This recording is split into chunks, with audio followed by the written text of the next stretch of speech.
তিনি যখন রোদের মাঝে খোলা আকাশের নিচে হাঁটতেন, সাহাবারা তাকিয়ে দেখতেন আমরা ভীত সন্ত্রস্ত, আমরা এই রোদের মাঝে বাইরে যেতে চাই না, যেখানে ধান দিলে ক্ষয় হয়ে যাবে, চাল দিলে মুড়ি হয়ে যাবে। প্রচণ্ড গরমের মাঝে তিনি হাঁটেন কেমনে? অবাক বিশ্বের উপরের দিকে তাকিয়ে দেখতেন নবী হেঁটে যায়, আর নবীর মাথার উপরে একটা মেঘের টুকরা ছায়া হয়ে হয়ে পাশে পাশে যায়।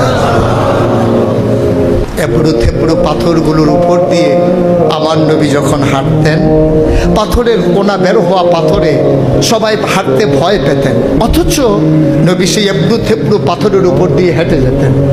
তারা চিন্তা করতেন নবীর কদমের নিচে এই শক্ত পাথর পড়লে উনি কি ব্যথা পান না?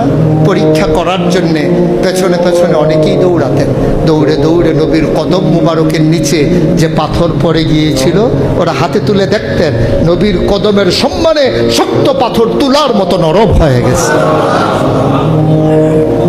এ নবী আমার, এ নবী আপনার নবী, এ নবী আমাদের নবী। আমরা প্রাউড ফিল করি।